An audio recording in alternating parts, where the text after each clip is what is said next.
Bien, monsieur le maire, d'abord mes premiers mots seront de vous remercier de cette décision et en même temps ça me permettra de répondre à monsieur Ravier. Je pense que face à des situations dramatiques, lorsque vous avez des victimes qui n'ont pas les moyens d'avoir une sépulture digne, eh bien, quelles que soient les victimes, quelle que soit leur religion, notre responsabilité politique, notre responsabilité républicaine, ce qui fait notre dignité d'homme finalement et de femme, c'est de faire en sorte que nous soyons à la hauteur du rendez-vous.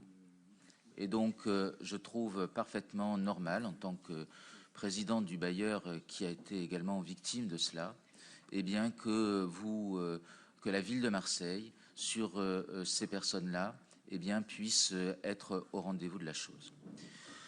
Je voudrais dire aussi souligner combien sur ce dossier-là, vous voyez, nonobstant ce qui a pu être dit tout à l'heure, nous savons et nous avons su, peut-être, même sûrement, surmonter nos différences pour que nous soyons au rendez-vous.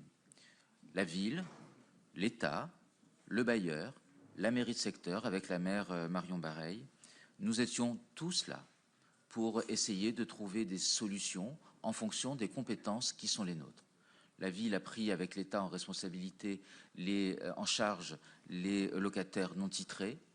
Le bailleur a pris en charge les locataires titrés et nous logeons encore 3 familles à l'hôtel.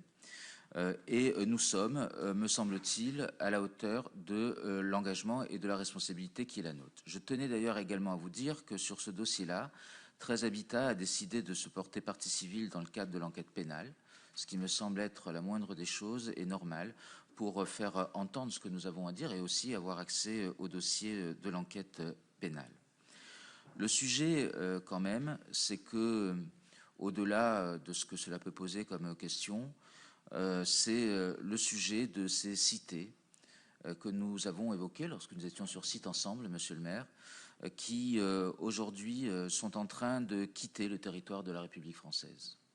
C'est ça le vrai sujet aussi. Et donc je loue le fait que sur ces questions-là, que ce soit vous, que ce soit la maire adjointe, madame Galli ou d'autres, eh bien nous ayons une volonté commune avec les services de l'État de trouver des solutions qui soient les plus pérennes possibles. Que l'État soit mieux accompagnant auprès des bailleurs sociaux lorsque nous sommes confrontés à ce genre de choses, parce que ça concerne tous les bailleurs sociaux et ça ne concerne pas que Marseille. Je crois aussi qu'il faut le dire et bien le dire. Et donc nous avons besoin d'être accompagnés pour avoir des services de l'État plus réactifs lorsque nous avons des squats. Nous avons besoin d'être mieux accompagnés pour lutter contre les différents trafics, trafic de stupes, trafic d'êtres humains, parce que c'est une réalité.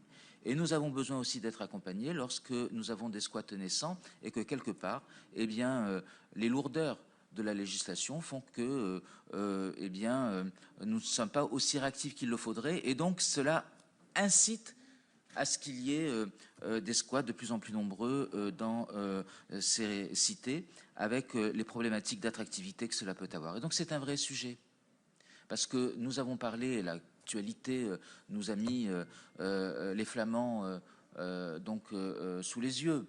Enfin, la réalité, c'est que je pourrais parler, je ne parlais que de patrimoine de 13 Habitat, mais la réalité, c'est Campagne-l'Évêque.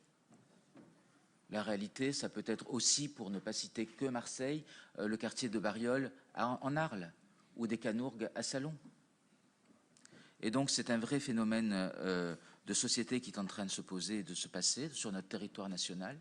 Et là aussi, eh bien, j'espère que les mesures qui pourraient être annoncées par le président de la République, pas que celles sur l'éducation, pourraient être, je l'espère, à la hauteur de l'enjeu qui est devant nous et qui nous amène face à une responsabilité colossale, car ce que je vois m'inquiète quand même beaucoup.